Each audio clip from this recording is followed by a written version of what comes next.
welcome to the Republic of Middle-Aged Men. I was muted for a second there, sorry about that. As usual, you have your three hosts. You have myself, Tim. You have Lachlan. G'day. And Ruben. Hey. For those watching, you'll notice that I am wearing Mickey Mouseys. It's a tradition for me to wear a different hat every single episode. Last episode, I wore this Croatia hat, which I got when I was in Croatia. And today I'm wearing my Mickey Mouseys, which I got in Disneyland Paris. So it looks a bit ridiculous. I'm not sure that anyone ever in the world has read Plato whilst wearing Mickey Mouseys. This could be a world first. I don't think we'll be beaten on that front somehow. Yeah, so you saw it here first. World first. Trailblazers. Yeah, Trailblazers. Very avant-garde. All right, speaking of traditions, the other tradition, well, one of the other traditions we have is we have a drink as we do this. Tonight I am trying out this beer. That's a good one. I like one. It's called Birra Moretti. It's an Italian beer, and I've already had two earlier today after I did all the mowing, and it is good. So I'm about to crack that open. What are you drinking, Lachlan? I'm going Australian with a Little Creatures Pale Ale from Western Australia. Ooh, can't get the angle right. Very nice. I love Little Creatures. They're pretty much, they're up there. One of my favourites, I reckon. Yeah, pretty solid. Is it that good? Is it really that good? Yeah, well, I think so. Nice. And what are you drinking, Rubes? I went Japanese. I've got a Kirin Megumi, which, if you don't know how to pronounce the Japanese word, you just say it like you're angry and it sounds cool. So, Kirin Megumi. Much better. Very good. That was excellent. I'm sure our Japanese teacher from school back in the day would be very happy with that. If he wasn't happy with me back in the day, I doubt she'd be happy with me now. Oh, you never know. You have mellowed as you've gotten older. Yeah, when she said you were going to end up with a... never mind. Yeah. Okay. So, we all have the same copy of the book this time, which is fantastic. So I'm going to put it up on camera for people. It is this copy from Amazon, which is the Plato 5 Dialogues, and we're working through the Apology. Just before we kick off on the book, the introduction, what did you guys make of the introduction? Lachlan, I'll start with you. Did you find it helpful or confusing? What were your thoughts? Well, I think it was less of an introduction rather than a analysis of the full text, I think. So so I must admit, I read probably half of it and I thought, this is sort of giving the game away too much for me. So I'm gonna stop there because I want to kind of go into it with my own thoughts. And but look, I think that they started by setting the scene pretty well around, I suppose, what the time was and what the significance was. But I was keen to stop, so I didn't end up finishing it because I thought I just want to have my own views and have the discussion. So, yeah. How about you, Ruben? You've read the book before, so maybe you didn't jump out you like that. What were your thoughts? I kind of found it a bit long-winded, so I didn't finish it either. I was just like, Well, I did persevere. It was a bit long-winded, but I have underlined and highlighted some things in there. One of the things that I did find interesting was that he points out that there were two passages and that they're the only ones in which Plato makes mention of himself. Yep. I thought, actually, that's a good point. I don't recall Plato really ever making mention of himself in the Republic. No, he doesn't come from the Republic. That's true. So I thought, okay, that's interesting. I'll keep an eye out for that. And there's also a lot of opinion in there around, Plato. This probably is like a an essence of what Socrates would have said rather than what he said, and Hmm. that Word for word. yeah, and which I can deal with. That's fine. But then he kind of goes on to say that um, it's kind of normal for Plato to do, and I wasn't sure about that statement because I'm pretty sure Plato is generally pretty accurate. But what do you guys think? Look, Well, normal, I would say it's essential in the terms of there's no way he could do it word for word. Like, one, he probably wasn't present for some of the conversation, so it would have been off just what other people said he said. And then two, it's not like he had a voice recorder, and I don't think paper and pen was like an option back then. So I can only assume that a lot of it is off memory. Yeah, it was this yeah. particular statement here where he says Plato was not like Xenophon, a chronicler of facts.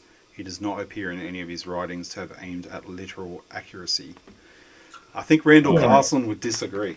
who would Well, look, disagree? I Sorry, take mate. the point. This Randall Carlson would disagree because Oh, right, he thinks yeah, Plato was being very accurate when he talks about things like Atlantis. But anyway, that's a whole nother episode.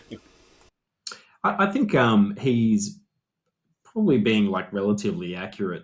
Um, I think in what he's purporting, but at the same time, yeah. Look, it's not a transcript, yeah, and he's mostly sort of presenting Socrates' sort of side of things, because there were other speakers. So, like the accusers, who we'll get to later on, they did their own kind of addresses before sort of Socrates jumps in there, right? So I guess maybe he doesn't want the taint of that before, or maybe he just felt it wasn't relevant because it's all just BS and lies anyway. So let's just get to the good stuff.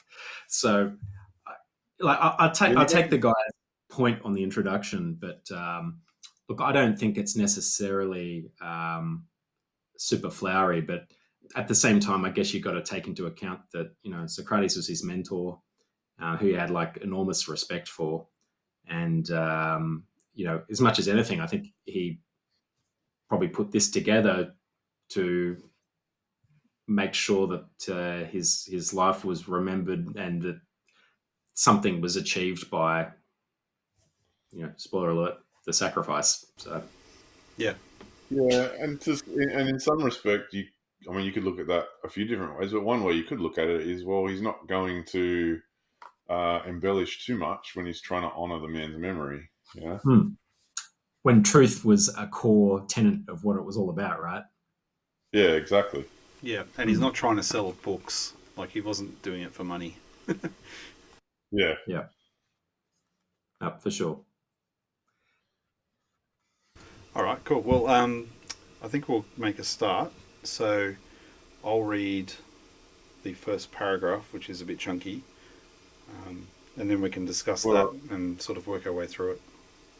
yeah, we'll Sure. do that. But just as like an opening, essentially, Socrates has been dragged before the Greek court, and he's been accused of not believing in the gods or atheism, and also corrupting the youth.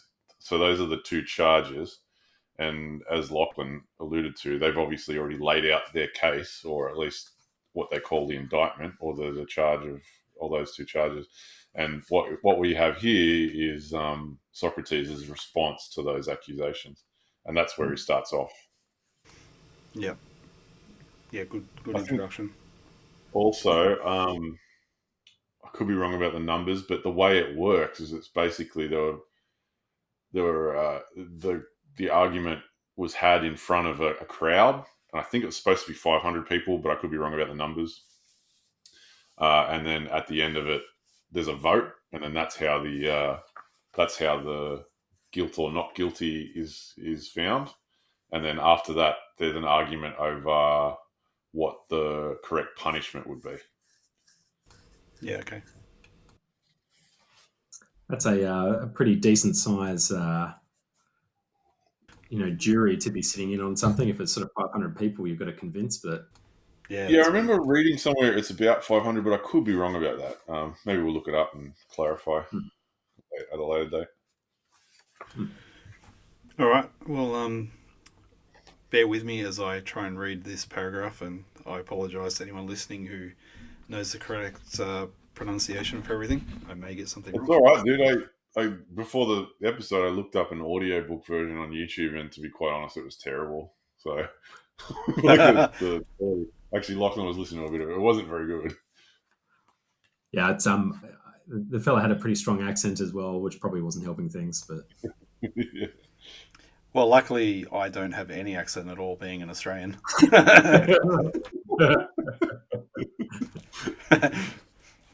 All right. Okay, I'll give this a crack. Let's see how we go. How you, O Athenians, have been affected by my accusers, I cannot tell, but I know that they almost made me forget who I was. So persuasively did they speak, and yet they have hardly uttered a word of truth. But of the many falsehoods told by them, there was one which quite amazed me. I mean, when they said that you should be open upon your guard, and not allow yourselves to be deceived by the force of my eloquence. To say this when they were certain to be detected as soon as I opened my lips and proved myself to be anything but a great speaker, did indeed appear to me most shameless, unless by the force of eloquence they mean the force of truth, for such is in their meaning. I admit that I am eloquent, but in how different a way from theirs. Well, as I was saying, they have scarcely spoken the truth at all. But from me you shall hear the whole truth, not however delivered after their manner in a set oration duly ornamented with words and phrases. No, by heaven, but I shall use the words and arguments which occur to me at the moment, for I am confident in the justice of my cause, or I am certain that I am right in taking this course. At my time of life I ought not to be appearing before you, O men of Athens, in the character of a juvenile orator. Let no one expect it of me, and I must beg of you to grant me a favour. If I defend myself in my accustomed manner, and you hear me using the words which I have been in the habit of using in the agora, at the tables of the money changers, or anywhere else, I would ask you not to be surprised, and not to interrupt me on this account, for I am more than 70 years of age, and appearing now for the first time in a court of law, I am quite a stranger to the language of the place, and therefore I would have you regard me as if I were really a stranger, whom you would excuse if he spoke in his native tongue and after the fashion of his country. Am I making an unfair request of you? Never mind the manner, which may or may not be good, but think only of the truth of my words, and give heed to that. Let the speaker speak truly, and the judge decide justly. nice work, Tim. Yeah, I think I only made like 3 mistakes, so that's not too bad. That's all good. It's all good. It's pretty Okay. good to hear Socrates getting straight to the heart of matters, that these are a bunch of lying SOBs. And you translated. You're a bunch of sons of bitches, and you made it all up. pretty much you sophist bastards. That Tom Brady scene, not Tom Brady. What's that guy's name? What's that movie? Is it Legend, Rubes, where the guy plays two people at the same time? Yes, Tom, what's his name? Tom Hardy. Tom Hardy. Yeah. You know when he walks in, he's like, "Wankers." That's what I'm thinking of right now. Is that scene? Oh yeah, in the pub, he shows up for a fight. Yeah. And he Yeah. walks out. Yeah. Actually, I'm going to take that's been used for every single meme possible. I'm going to use that and just put like Socrates at the trial walks in. Wankers. Nice.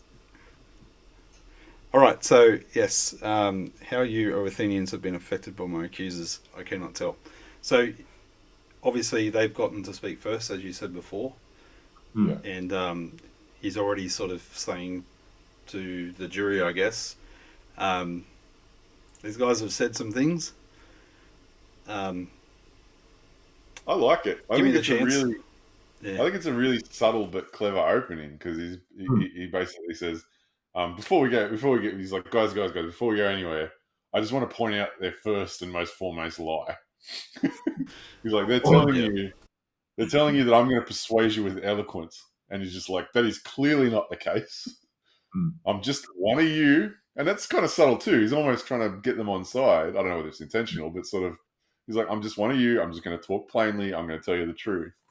And then Yep. on the other hand, he's like, these people are accusing me of stuff.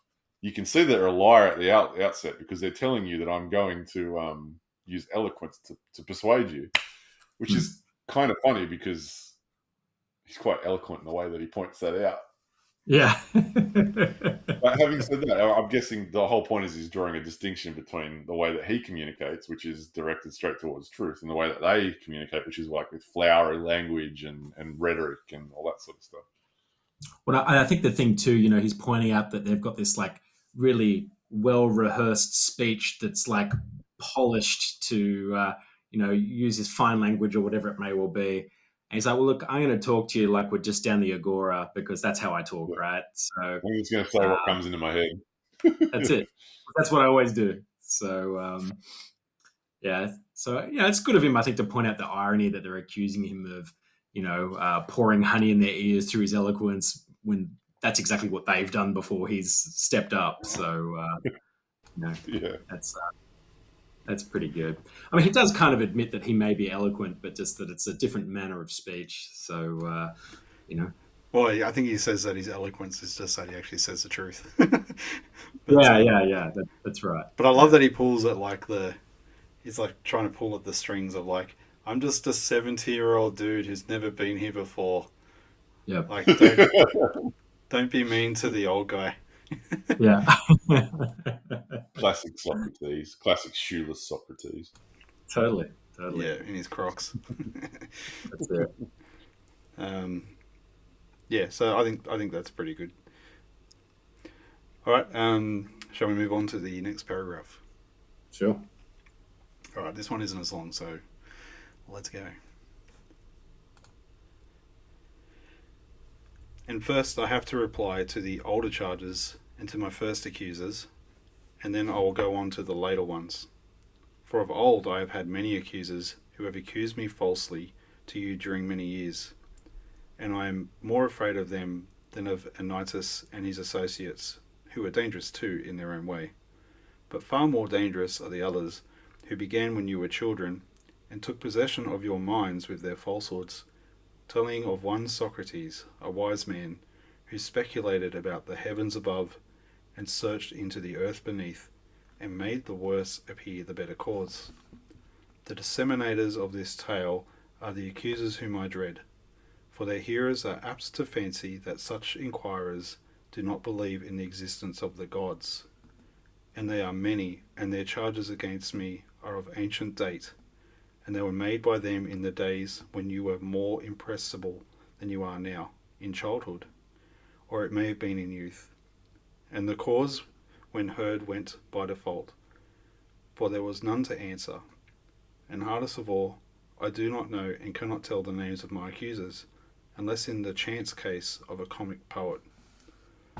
All who from envy and malice have persuaded you, some of them having first convinced themselves, all this class of men are most difficult to deal with, for I cannot have them up here and cross-examine them, and therefore I must simply fight with shadows in my own defence, and argue when there is no one who answers. I will ask you then to assume with me, as I was saying, that my opponents are of two kinds, one recent, the other ancient, and I hope that you will see the propriety of my answering the latter first, for these accusations you heard long before the others, and much oftener. Yeah, it's interesting. I guess you know he'll go on to explain, I suppose, about these ancient ones. But it's quite interesting to think about the fact that he doesn't feel like he knows who his enemies are, and that they're sort of everywhere in the shadows. But he can't actually have, I think, that direct, you know, Socratic dialogue with them to be able to talk things out. So I think he's just trying to set the scene that it's going to be kind of hard to confront something when they won't confront him. So he's going to have to kind of talk about that before you know we can get on with talking about who these new accusers are. It's almost like he's addressing the mob mentality with this. Hmm. You know, like Totally. there's a collective consciousness of people having an issue with him, but he can't name the specific person that's driving it. What do you think, Rubes? Does that sound right to you? Yeah, I agree. It's like he's saying, how can I argue with a public opinion? Mm. You know, and I think that's why he points out is like a lot of this comes from people just being told stuff when they were kids and they've just imbibed it, and that's what they think, but they don't really have any good reason to think it. That's the inference that I think he's trying to get people to address.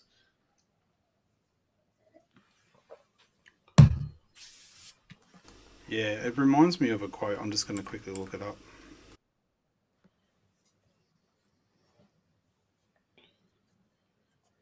Well, Well, I mean, there's one that he calls out that's kind of funny though, because and I know he'll sort of raise it again he explains later. it But later. yeah, but he's saying like, I do not know and cannot tell the names of my accusers, unless in the chance of a comic poet, because I know who that bastard is, and I'm going to call him out.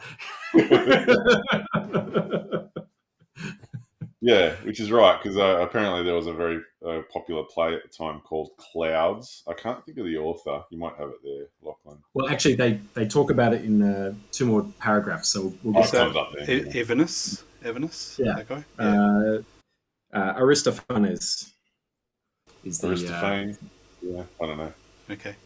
The quote I was just thinking of, it's from Marcus Aurelius, um, which is the object in life is not to be on the side of the majority, but to escape finding oneself in the ranks of the insane.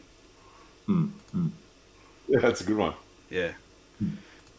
And that's that came to mind. I could see the quote, but I couldn't recall who said it. I thought it was Aurelius, but I wasn't 100% sure.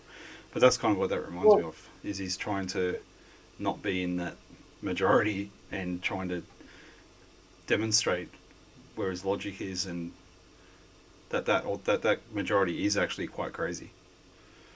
it is. When I, It's an interesting thing to point out, particularly because we see that now. Just with the way that our culture goes, where someone says something that people don't like, and all of a sudden their business deals are getting cancelled, and Yeah. they're getting contracts cancelled, or they're getting fired from their jobs, and all that sort of stuff. Like, if you think about it, that individual, if he'd said something, even if it was specific and it was wrong, how's he supposed to redress that? hmm. Like, who is he? Yeah. Who's he going to argue with? Who's he going to apologise to? And And quite you see that often, now. You see that now when someone does something wrong, they're like, "Oh, we want a public apology." They make a public apology, and then they just tear them down and spit them out anyway. It's yeah. like, Yeah. well, who is he apologising to?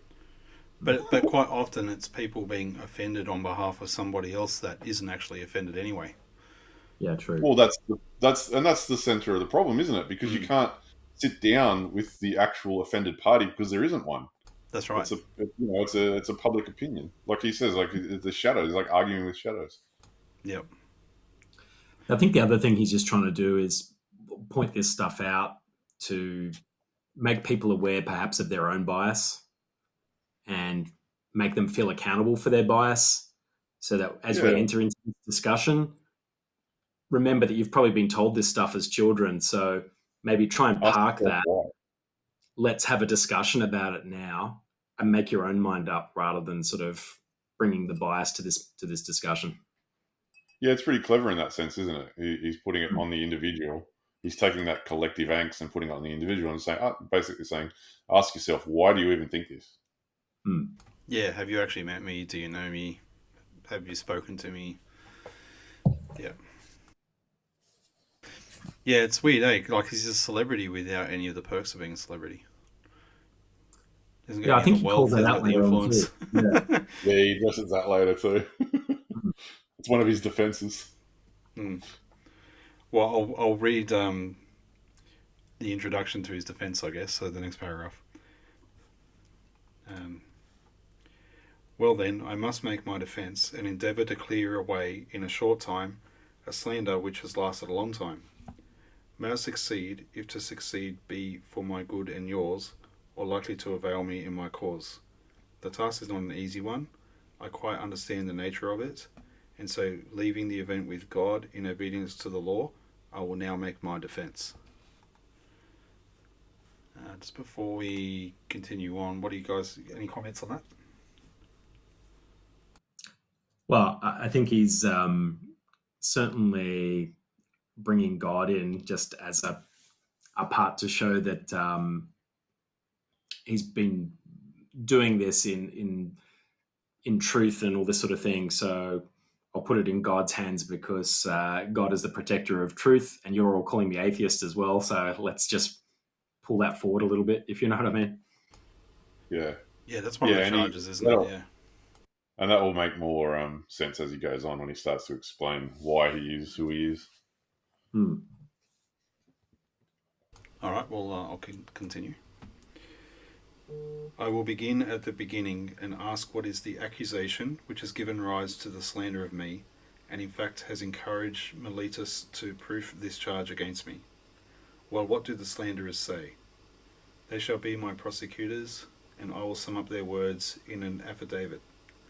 Socrates is an evildoer and a curious person who searches into things under the earth and in heaven, and he makes the worse appear the better cause, and he teaches the aforesaid doctrines to others. Such is the nature of the accusation. It is just what you have yourselves seen in the comedy of Aristophanes, Aristocles, who has introduced a man whom he calls Socrates, going about and saying that he walks in air, and talking a deal of nonsense concerning matters of which I do not pretend to know either much or little. Not that I mean to speak despairingly of any one who is a student of natural philosophy. I should be very sorry if Miletus could bring so grave a charge against me. But the simple truth is, O Athenians, that I have nothing to do with physical speculations. Very many of those here present are witness to the truth of this, and to them I appeal. Speak then, you who have heard me, and tell your neighbours whether any of you have ever known me hold forth in few words or in many upon such matters. You hear their answer, and from what they say of this part of the charge, you will be able to judge of the truth of the rest. So just quickly, in my usual fashion, I had a bit of a dig in on what that Aristophanes cloud play was about. So Okay, cool. I'll give you a quick snapshot if you like. Yeah, please. Yeah, well, I was just curious. It's funny enough. It seems like the play itself was not particularly popular or successful, but I'm sure like being publicly mocked would obviously have been an unpleasant sort of thing. Although I'm not sure if Socrates would have really cared anyway, because that's sort of a stoic thing not to kind of worry too much about it. But in any case, it was a bit of a mocking sort of session, I suppose. The basis for the play, yeah. The basis of the play sounds pretty ordinary, and the playwright poet was an arrogant twit, I reckon. I mean, maybe tongue firmly in cheek, but I mean, it's just ironic that it didn't actually appeal to audiences at the time anyway. He presents some views about there's like a school that Socrates is in charge of teaching people, philosophy, but it's just really sort of they make a mockery of it all. That it's just really sort of dumb sort of stuff. He's up in the clouds, looking at the natural order of things and trying to, they're just like lampooning Socrates as basically a sophist and just spouting all this kind of nonsense. So, funnily enough, I mean, there is some speculation around like what the purpose of it was, whether it was just kind of ignorance on the part of the writer or if it was like purposeful sabotage because there'd been that sort of stoush between the poets and the philosophers. And, because Socrates has a pretty low opinion of the poets. He does. And, So there's that sort of angle. And then there's another angle that sort of kicks around as well, saying, well, Socrates did sort of like look into some sort of like random sort of stuff before he sort of got into his philosophical stride. So they're saying that they're actually judging him a little bit on maybe his sort of like pre-Socratic thought, Socrates, where he was kind of focusing on physical speculation. I'll talk about physical speculation too, because I didn't know quite what they meant by that. And I see Rubes is kind of smirking on that as well, because he mentions that as well. I have nothing to do with physical speculations. I was like, what's he talking about? But that links into the atheist accusation. So from my understanding, and Rubes, I get you to chip in too, but it sounds like when you're trying to observe the natural world and trying to find physical or real world explanations for things that are deemed typically to be enacted by the gods, or they were sort of referencing that he's looking at the heavens and he's looking at what's under the ground and trying to materialism sort of thing. Yeah, maybe. I don't know. Is that how you took it, Rubes? Yeah, that's my understanding of it. That I'm sure there's more nuance to it, but if you had to draw a current current day analogy, it is exactly what he's talking about, is materialism, because there were actually priests. They call them pre-Socratic, just means prior to Socrates, philosophers, and I can't give you their names off the top of my head, that were basically atomists. One in particular who basically said, the reality is made up of atoms. Or maybe not, he may not have used the word atoms. I think we probably appropriated that later, but whatever word he used, and he basically said, the idea there is that everything is just physical. Everything is just made up of material and physics. And therefore there is no such thing as God. So they actually did have schools of thought that are similar to what in our day and age we would probably call science. I mean, that's a complicated question and probably a long discussion, but I guess it's called, the technical term is naive empiricists, which is probably a term from the 1900s, or today you would just call them materialists, who essentially say that everything can be explained by material explanations and that there's nothing beyond that. Okay. And it's a pretty funny accusation to make against a guy who, like, when you read the Republic, that's not evident exactly. At all. Yeah. Yeah, exactly. It's way off base. Way off base. Yep. Yeah. It does seem like a bit of a strange charge to label on him. Yeah, I did do a little bit of digging. They did say that he did used to experiment a little bit with that train of thought early in his philosophical career, but it's probably like really before he was a philosopher even, and he's like a young man in his 20s or something like that, and just thinking about the world and questioning things, which that's any man's right to think about the world and trying to explore ideas and things, right? So 100%. But interestingly, he even says, I've got no, because that's not a criticism of what I think he says, natural philosophers. Yeah. So he basically says there's nothing wrong with people that try to explain things that way. But I think the inference there is there'd probably be a problem if you try to explain everything that way. For sure. And I think that, you're right. That's pretty clear from his what we were provided. Plato is giving us an accurate account. It's pretty clear from everything else that he said in his lifetime. Yeah. Well, yeah, I think the wording is carefully constructed, though, which I think we'll see a bit later around the accusation in regards to the gods. So I think they maybe adjust it or tune it somehow to try and work around that issue. Yeah. I haven't got to that bit. I have to wait and see. Oh, okay. All right. Well, let's read the next bit. If there's nothing else you guys want to discuss from that part. No, you're right. Okay, here we go. As little foundation there is for the report that I am a teacher and take money, this accusation has no more truth in it than the other.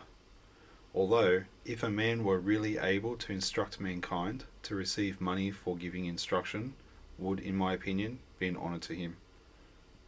There is Gorgias of Leontium, and Prodicus of Ceos, and Hippias of Elis, who go the round of the cities and are able to persuade the young men to leave their own citizens, by whom they might be taught for nothing, and come to them whom they not only pay, but are thankful if they may be allowed to pay them. There is at this time a Parian philosopher residing in Athens, of whom I have heard, and I came to hear of him in this way. I came across a man who has spent a world of money on the sophists, Callias, the son of Hipponicus, and knowing that he had sons, I asked him, Callias, I said, if your 2 sons were foals or calves, there would be no difficulty in finding someone to put over them. We should hire a trainer of horses, or a farmer probably, who would improve and perfect them in their own proper virtue and excellence. But as they are human beings, whom are you thinking of placing over them? Is there anyone who understands human and political virtue? You must have thought about the matter, for you have sons. Is there anyone? There is, he said.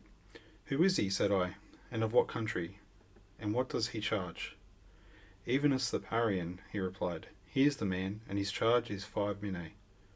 Happy is Evenus, I said to myself, if he really has this wisdom, and teaches at such a moderate charge. Had I the same, I should have been very proud and conceited. But the truth is that I have no knowledge of the kind. My daughter walked in as I was reading this paragraph, so I read it to her just to see what she thought. And she's like, I don't understand. So I read it a second time, and then she's like, oh, I get it. So if you've got like a horse, you get a horse trainer to like teach it to be a good horse. I'm like, yep. And she goes, and then he's saying if there's a cow, you get a farmer and it makes it a good cow. Yep. And she goes, so then he's saying like, what do you do for your children? Like, who's a good person to put above them? I'm like, yeah, that's what he's saying. And she's like, I don't know. So my daughter doesn't know the answer. Well, she's on Socrates' side then. Yeah. It's interesting that. Sorry, what's listen. that? You go. Oh, because that's what he goes on to say. He doesn't begrudge the bloke because he asked this guy, and this guy names a guy that he's paying to teach his kids or whatever. He doesn't begrudge him for it. He goes, "Oh, good luck to him," and he goes, "That's even a reasonable price for that kind of knowledge." Which I think if you asked him, he would say that kind of knowledge is priceless. How to live a good life, like that's the ultimate question. And he goes, "Oh, that's a decent price." And he doesn't begrudge the guy. He just simply says, "Well, I couldn't sell that kind of knowledge because I don't have it. I wouldn't claim to have it." Yeah, I think it's interesting the angle he takes on that. I mean, it's funny that they would charge him, like lay that on him as a charge that he's making money for teaching people. It's like the concept now. It's like, yeah, teachers get paid. Like, like how is this an argument? But it's also actually, everyone's getting paid. All the sophists do. He's the only one not getting paid. Like everyone knows he's not getting paid. Yeah.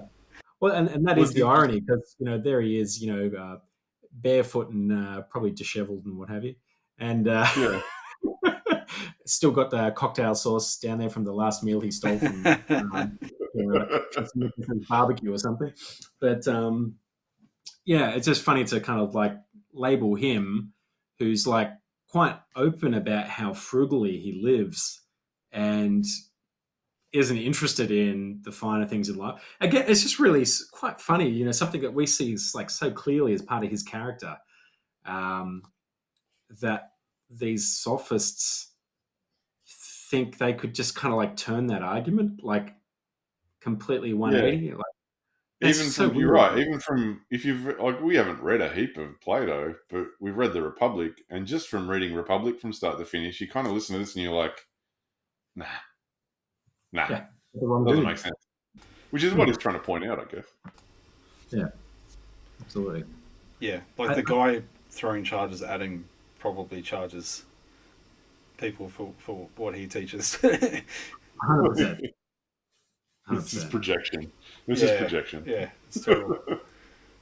I like that description where he goes, I came across a man who has spent a world of money on the sophists. Yeah, because that's the same thing. He's like instantly throwing the shade straight back at them. You're accusing me of this, yet the sophists are here lining up with their hands out to get paid. So, what are you trying to say that I'm doing that you're not doing? Yeah, correct. Yeah, it's interesting. I listened to a couple of lectures from a bloke called Peter Kreeft, who's a Catholic philosopher. And he commented on it. He's like, I don't know whether Plato would approve of what I do. He's like, I'm a university professor. I get paid to teach. He's like, does that make me a sophist? Only if he's appealing to the mob. Well, my nickname on Teams is Timbo the Sophist, so I can assure you I haven't made a cent off philosophy. But I don't know. Yes, this podcast is still sponsor free, and it's a labor of love, and my annual pocket money budget gets spanked. But I'll keep doing it because I love it. But parking that, like, we all kind of are sophists, right? Like I have a job where I run other people, and I'm also part of that role is to mentor other people, which means I'm meant to be teaching them things I know. So that's something I do. I'm not sure if that's how you guys view your job, but like I'm expected to know things and to be able to teach other people to know those things. So that's okay. Does that make me a sophist? It's only if maybe you're only teaching false doctrine of your business to placate the minds and bend them to your will. Maybe, I don't know. So if I'm not teaching truth. Yeah, that's right. Yeah, if you're teaching truth, I think you're fine. Even if it's uncomfortable, right? Because that's not what the sophists do. They appeal to the easy wins and try to get the crowd on side to swing their arguments and all that sort of thing. So I think you're probably safe. Yeah. I'm going to think that I'm not, because then that means I might be. There you go. I see what you're doing there. Mm-hmm. That seems to be the right Here comes your epic failure. Yeah. Did any of you research who Evenus is? No. Didn't look that one up. Miletus is so the accuser. I did just a little bit. Yeah, I did a little bit. So apparently Aristotle refers to him as well. So, and he doesn't seem to throw any shade at him, and neither does Socrates. So, the thoughts are that, he might have been maybe a sophist, but Socrates never threw shade at him, and Aristotle quotes him and doesn't throw shade at him. So, they probably think he's all right. He's a decent sort of dude. Yeah. Yeah. But that's all I was able to find on him. I think there's only like a handful of things about him, maybe 10. So it's pretty thin, the amount of information they have on him.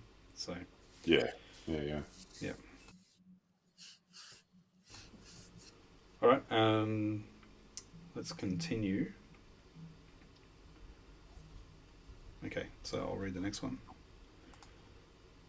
I dare say, Athenians, that someone among you will reply, "Yes, Socrates, but what is the origin of these accusations which are brought against you? There must have been something strange which you have been doing. All these rumours and this talk about you would never have arisen if you had been like other men. Tell us then, what is the cause of them? For we should be sorry to judge hastily of you. Now I regard this as a fair challenge, and I will endeavour to explain to you the reason why I am called wise, and have such an evil fame. Please to attend then. And although some of you may think that I am joking, I declare that I will tell you the entire truth. Men of Athens, this reputation of mine has come of a certain sort of wisdom which I possess. If you ask me what kind of wisdom, I reply, wisdom such as may perhaps be attained by man, For to that extent I am inclined to believe that I am wise, whereas the person of whom I was speaking have a superhuman wisdom which I may fail to describe, because I have it not myself. And he who says that I have speaks falsely, and is taking away my character. And here, O men of Athens, I must beg you not to interrupt me, even if I seem to say something extravagant. For the word which I speak is not mine. I will refer you to a witness who is worthy of credit.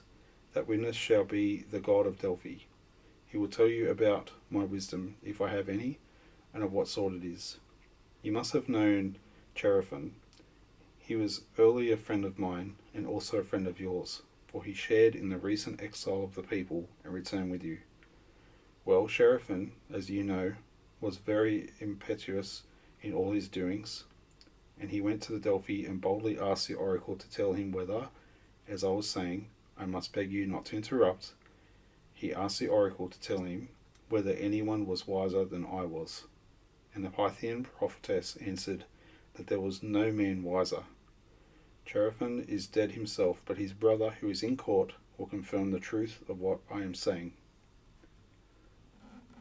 I love this bit. Yeah? I just love because he has to keep saying this is what twice or three times. He's like, all right, everyone, settle down. Let me speak. Calm down, you unruly mob. But I mean, understandably so, because if you wanted to summarize a bit, you could say he goes, "Oh, well, have I got a witness for you?" But the god of Delphi, yeah, he says that I know some shit, so y'all can calm down, all right? Let me introduce you to a friend of mine. He's called God.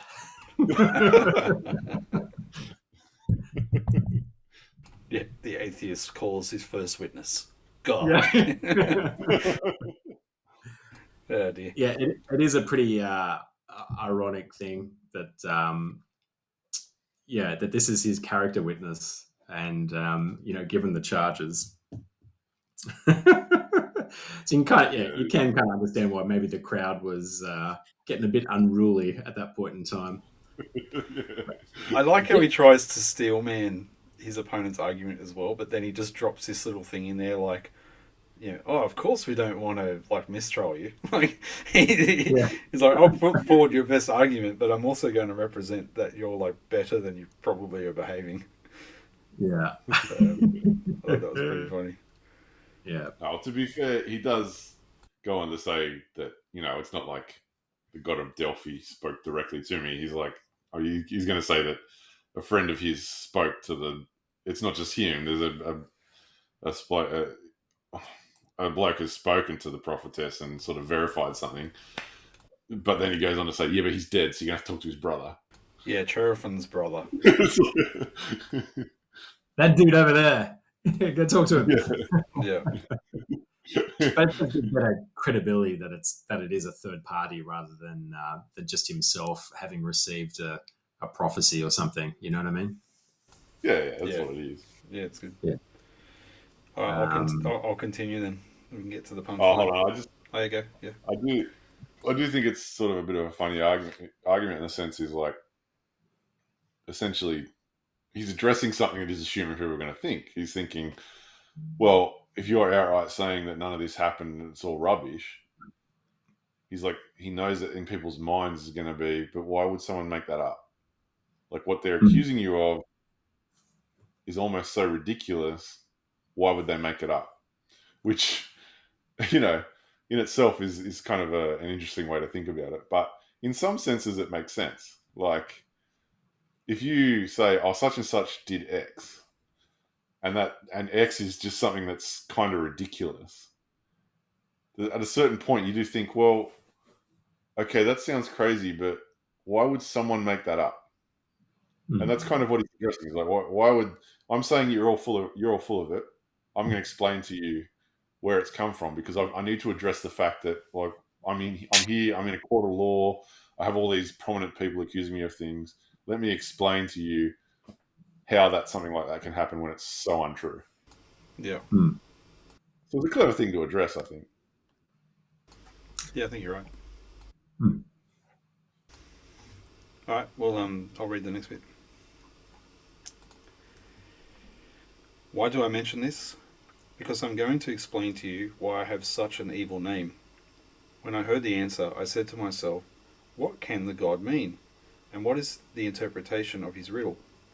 For I know that I have no wisdom, small or great.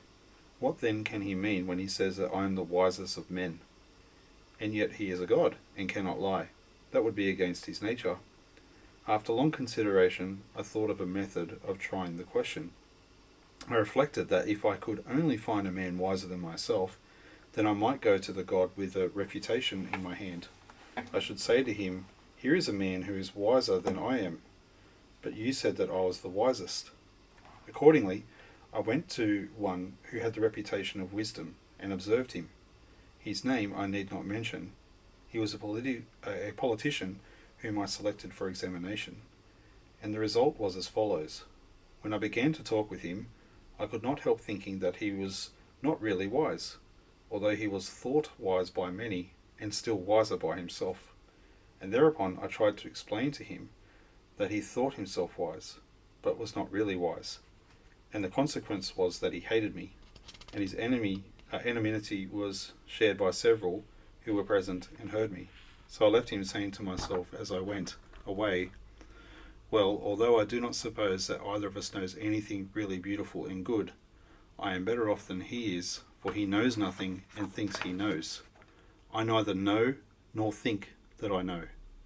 In this latter particular, then, I seem to have slightly the advantage on him. Then I went to another who had still higher pretensions to wisdom, and my conclusion was exactly the same, whereupon I made another enemy of him, and of many others besides him.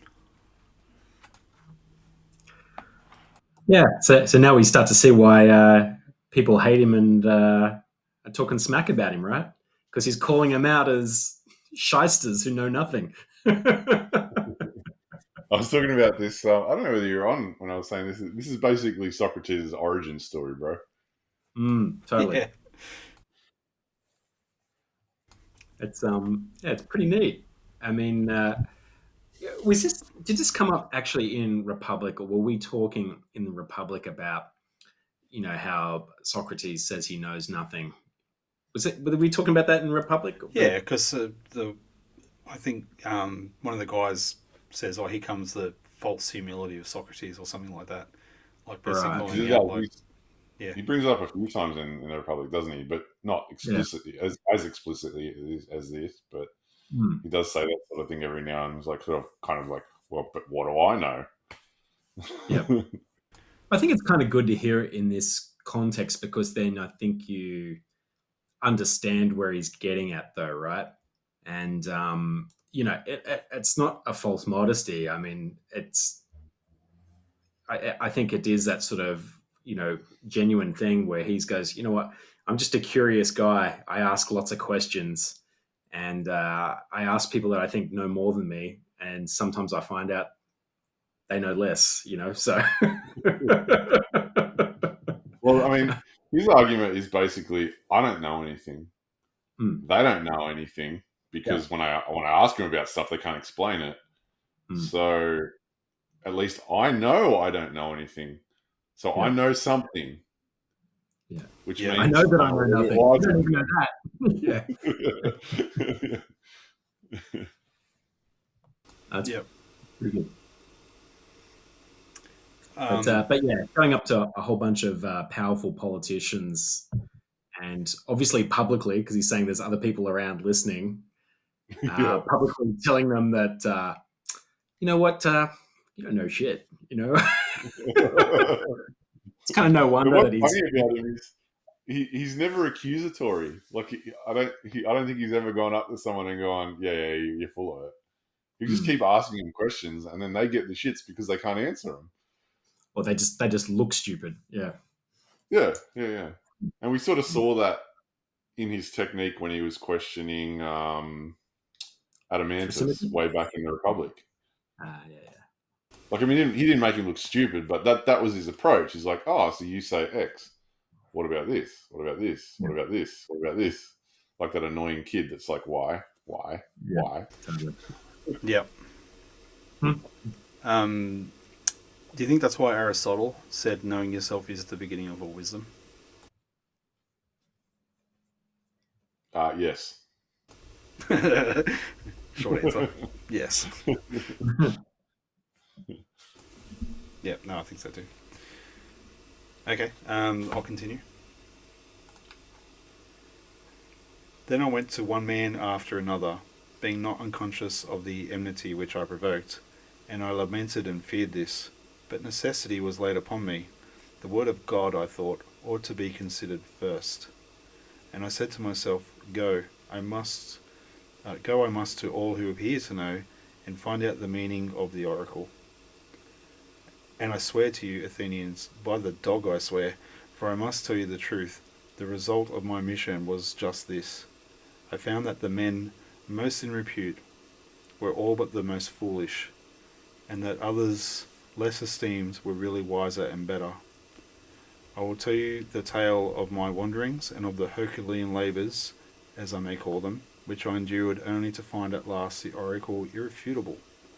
After the politicians I went to the poets, tragic, dithyrambic, and all sorts, and there I said to myself, you will be instantly detected. Now you will find out that you are more ignorant than they are. Accordingly, I took some of the most elaborate passages in their own writings and asked what was the meaning of them, thinking that they would teach me something. Will you believe me? I am almost ashamed to confess the truth, but I must say that there is hardly a person present who would not have talked better about their poetry than they did themselves. Then I knew that not by wisdom do poets write poetry, but by a sort of genius and inspiration. They are like diviners or soothsayers, who also say many fine things, but do not understand the meaning of them. The poets appeared to me to be much in the same case, and I further observed that upon the strength of their poetry, they believed themselves to be the wisest of men in other things in which they were not wise. So I departed, conceiving myself to be superior to them for the same reason that I was superior to the politicians.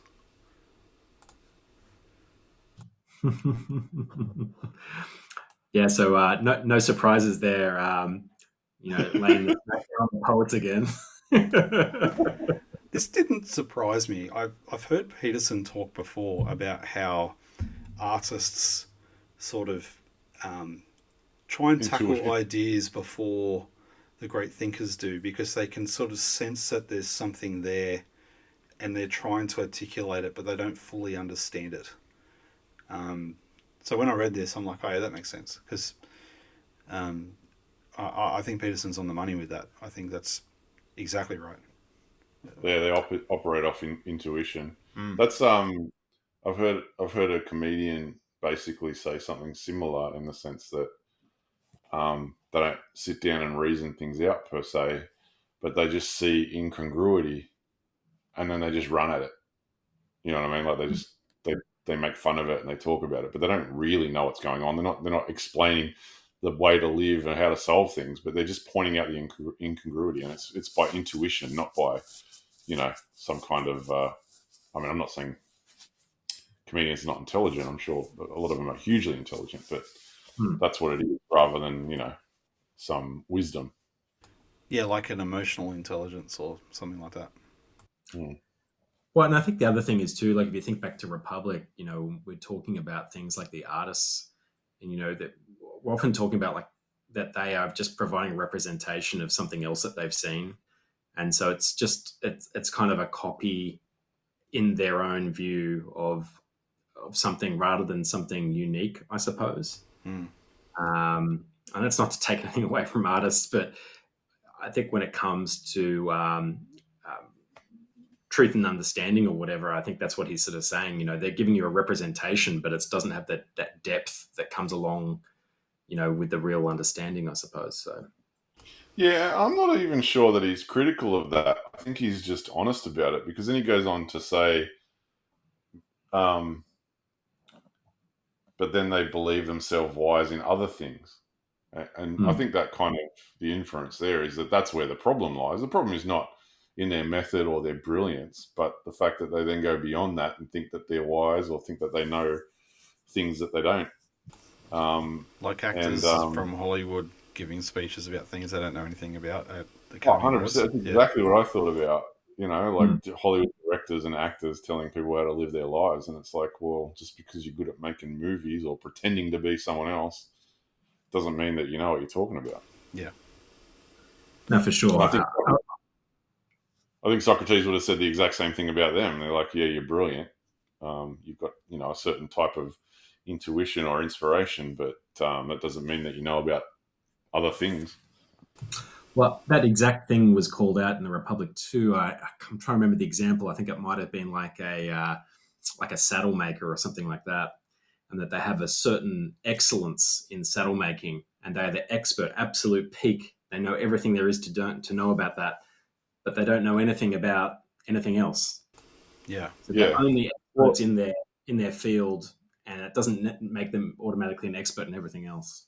And that's right. And people he even pointed out that That's right. He even pointed out that even the best saddle makers, so to speak, are not necessarily the best riders, and they Hmm. might have to go to the rider and ask them how to change things and make things better. I think he used the example of flute there or something. He's like, they're not the best flautist. Yeah. They're not the best at playing flutes, but yeah, the ones that made the flutes would have to talk to the people who played the flutes about the best way to Right. make a flute. Yeah, because they're experts in making, not experts in playing. And so everyone has Mm. their own excellence that they need to rely on. Yeah. Yeah. Mm. All right, I'll continue.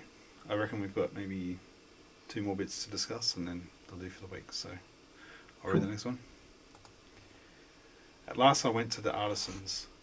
I was conscious that I knew nothing at all, as I may say, and I was sure that they knew many fine things. And here I was not mistaken, for they did know many things of which I was ignorant, and in this they certainly were wiser than I was. But I observed that even the good artisans fell into the same error as the poets. Because they were good workmen, they thought that they also knew all sorts of high matters, and this defect in them overshadowed their wisdom, and therefore I asked myself, on behalf of the oracle, whether I would like to be as I was, neither having their knowledge nor their ignorance, or like them in both. And I made answer to myself and to the oracle that I was better off as I was. This inquisition has led to my having many enemies of the worst and most dangerous kind, and has given occasion also to many calumnies. And I am called wise, for my hearers always imagine that I myself possess the wisdom which I find wanting in others.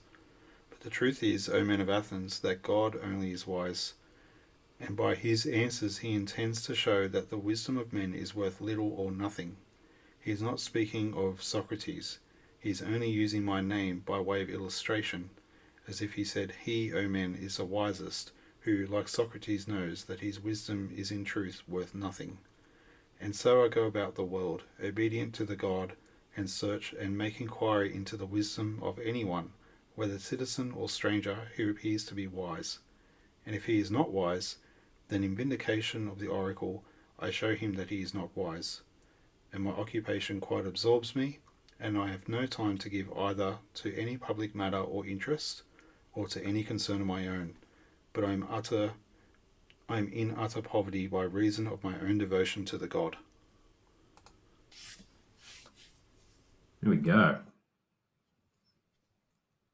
I mean, it's interesting because, I suppose like we'd been thinking about too some of his poverty being derived from wanting that purity of not being tainted by the lust for wealth or the trappings of or anything like that. But this has got a bit of a different angle to it as well. It's interesting to hear him talk about this as though this is his life's work in the service of God, which I wouldn't have guessed previously to this, if you know what I mean. It's a weird sort of service though, because is it in the service of God, or is it like he's searching to try and find whether or not God is right? Like it's do you get what I mean? Like it's not like he's like God is right and so I'm going to go do this thing. It's like I'm going to test if God's right by going to do this thing. I think that's through his own self-doubt, though, in himself, not in God. So how can I be the wisest when I know nothing? So it just doesn't make sense to him. So he's trying to find meaning in that statement. I think he's giving the meaning. I think he's accepting that he doesn't know anything, and he's accepting that the God or whatever, however he refers to it, has put him on this path, and he gives a reason why. He's like, he basically says, God's put me on this path because it's my job to show people that God is the only wise one, and to confound their alleged wisdom. Well, I think that's what he's landed on after he's sort of gone through this journey. You know what I mean? Through the journey, yeah. Yeah. So to start with, I think he's probably sort of got that just doubt in himself, and he's like, okay, that's come from God, but I can't be the wisest guy. Like, I don't know squat. So, but then, he's talked to 150 wise guys who know nothing. So, he's starting to understand maybe, okay, maybe this is why this is why this is the way it is, I do think he is. The whole point of what he's saying is that the only reason I've been labelled wiser than everyone else is that I know that I'm not wise, which is interesting. But I also think it's interesting. Well, I mean, this is in this paragraph. He gives the reason why, because he started out trying to explain, well, why would I be accused of these things? And he gives the reason in this paragraph. He's like, because the hearers always imagine that I myself possess the wisdom which I find wanting in other people. So he's basically, I'm going around and I'm proving that other people don't really know what they're talking about, which is, how this whole thing came about. Because I've never claimed to be wise. You all just think I'm wise because I can make other people realize that they don't know what they're talking about. It doesn't mean I'm wiser than them. It just means that I can break down their ideas and that sounds like they're wanting. That allegation was made in the Republic too, against him. Yeah. Yeah. Who's the guy that he's like scared he's going to jump over the table? Who's that guy? Thrasymachus? I don't remember the name. Yeah, Thrasymachus, whatever his name is. It's Thrasymachus, but Thrasymachus. Yeah, he basically calls that out. That like, you can pull things apart, but what do you think? What's your solution? And it takes a whole book for him to come up with something. Yeah.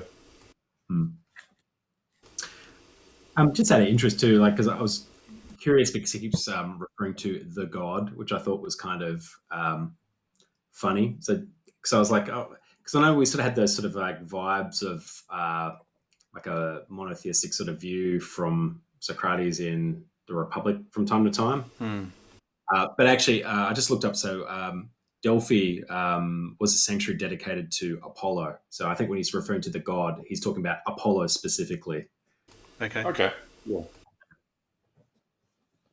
Just out of interest. I think that's helpful. I need to brush up on Apollo. Apollo. Holden Apollo. That's it. You see, like, is Apollo above Zeus or?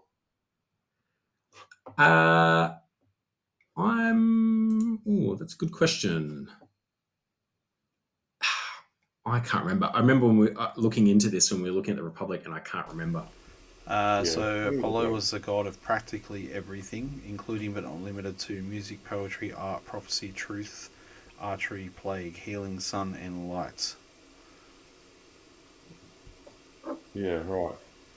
So Zeus is king of the gods, but Apollo, I think, was one of the major gods. But Zeus was king. I think that's the difference. Yeah, one of the most widely revered and influential. So, just thought it was unusual. The god was just a funny parlance I thought to use, but it makes sense, I suppose. Yeah. Apollo was the son of Zeus and Leto. There you go. Jared Leto's offspring. Oh gosh. Jared Leto. All right, one more to read, I reckon, and then we'll wind it up. Sure. Okay, Hold here on. we go. Doesn't he Yep. start the next paragraph with "There is another thing"? Yes. He does, but after that paragraph, it's like that's when he moves on to the second class of accusers. So I think Yeah. if we read this one, it wraps up the first class of accusers. Good call. Good call. Okay, here we go. There is another thing, young men of the richer classes who have not much to do come about me of their own accord. They like to hear the pretenders examined, and they often imitate me and proceed to examine others. There are plenty of persons, as they quickly discover, who think that they know something, but really know little or nothing. And then those who are examined by them, instead of being angry with themselves, are angry with me. This confounded Socrates, they say, this villainous misleader of youth. And then if somebody asks them, why, what evil does he practice or teach? They do not know, and cannot tell. But in order that they may not appear to be at a loss, they repeat the ready-made charges which are used against all philosophers, about teaching things up in the clouds and under the earth, and having no gods, and making the worse appear the better cause. For they do not like to confess that their pretence of knowledge has been detected, which is the truth. And as they are numerous and ambitious and energetic, and are drawn up in battle array, and have persuasive tongues, they have filled your ears with their loud and inveterate calumnies. And this is the reason why my three accusers, Miletus and Anytus and Lycon, have set upon me. Miletus, who has a quarrel with me on behalf of the poets, Anytus on behalf of the craftsmen and politicians, Lycon on behalf of the rhetoricians. And as I said at the beginning, I cannot expect to get rid of such a mass of calumny. I cannot expect to get rid of such a mass of calumny in a moment. And this, O men of Athens, is the truth and the whole truth. I have concealed nothing, I have dissembled nothing, and yet I know that my plainness of speech makes them hate me. And what is their hatred but a proof that I am speaking the truth? Hence has arisen the prejudice against me, and this is the reason of it, as you will find out either in this or in any future inquiry. I got tongue-tied at the end there. Calumny, in case you're wondering, is just another word for slander. Okay. Yeah. He mentions that a couple of times. Calumny. Yeah, that's it. Such a massive calumny. When I was rewatching HBO's Rome the other week, the actor who plays, what's his name? Mark Antony, he is brilliant in that role. Absolutely brilliant. He should have won awards for that role. Yeah. And there's one part where one of the characters suggests that they should do like the morally right thing and return some money or something, and he just goes snivelry. That's the best line ever. Like snivelry. I have to use that word at some point in time. All right, so what do we think about the young dudes who go and watch Socrates wreck some people? I feel like if it was modern day, they'd probably have a quote of Socrates smashing someone and do like Thug Life glasses, or all the dudes going like "whoa" like that. It feels like dank memes or something. You just need Socrates doing some mic drops at the end, right? Yeah. And, yeah, that's it. No, look, I suppose you could sort of see the appeal for the young guys, because young people always like to challenge authority too, right? That's kind of almost like a rite of passage. And probably watching this guy, how he kind of turns their words around on them to uncover their own, how do I put it? Gaps. The errors in their own arguments, if you know what I mean, because that's what he does. You'd have to think it'd be like super amusing for these young guys. So you can understand the appeal to kind of like, let's get on board with this, and we can go, challenge some other guys with this stuff. And of course, like the older established guys, of course they'd be getting the shits, because they start getting torn new ones by these young bucks coming through who picking up on what Socrates is putting down. So yeah, look, Yeah. it's interesting, and I guess like it's funny to sort of hear, I suppose, his frustration that like, and I'm copping the blame for it, like I'm just doing my thing. I'm not Yeah. like actually trying to like organize these youngsters to like go out there and like, pull apart democracy or whatever else. Yeah. They're just watching what's going on and picking up the vibe. Yeah, they're taking the method and they're doing something with it. That's their call. Yeah. That's not me. I like how he Yeah. lists everything that he just worked through, like the Mm. poets and the crafts dudes and Yeah. finally Yeah. the rhetoric people. Like he's just it's beautifully laid out his defense here, Mm. Yeah, I think so. and I like how he goes and when they get asked like, "What have I done?" They're like, no, default answer. Well, I think it's just like, oh, nothing, and so they're making up their own excuses, which is the same Mm. sort of stuff he's addressing in that beginning argument. He's a evil dude, and he's up there in the clouds trying to tell people that heaven and the gods don't exist, and Yeah, fluffing about. they do not like to confess their pretense of knowledge and has been detected, which is the truth. They're basically saying Mm. these people come and ask them questions, they can't answer the questions, and rather than admit that they just don't know what they're talking about, they want to blame me for it. Yep, You deflect. old Socrates. I'm going to give kudos to some dude who I can't remember the name of, but on social media, I was seeing a conversation about God and the Bible and this sort of stuff, and this guy was like, God can't be real because so many people read the Bible and no one has the same opinion of, like, no one says the same thing about him. And so I replied to his comment and I just said, if I ask 10 people you know about you, all 10 people will give me a different answer. Hmm. And he Do you know replied back, and that's all I said. I didn't say you're wrong or anything like that. I just went, here's a fact. If I ask 10 people who know you about you, all 10 of them will give me a different answer. And he wrote back, you're right. Lol. Wow. And that was it. And I was like, wow, that dude actually just was like, oh, hang on. Yeah. He accepted his pretense of knowledge. Yeah. But I just thought, that's so rare for someone to just go, oh, yeah. It caught me off guard. I was quite surprised. Yeah, that's interesting. So, yeah, I don't know if that's Socratic as such, but I was just pointing out, like, No, it is. Bro, that's 100% Socratic. yeah, I did a thing. Nice one. But no, look, I think he wraps it up pretty nicely there. As far as like laying it out for the old prejudice and all that sort of stuff, and why people have got it in for him. He sets a scene for the crowd pretty well. Yeah, I think so. Yeah, I think so. Well, gentlemen, that's been heaps of fun. I'm really enjoying jumping back into some Plato. It's got a really good sort of feel about it. It's fun to read through. There's always something to laugh at, but there's also obviously things to think about. We'll skip the pub today because we're over time.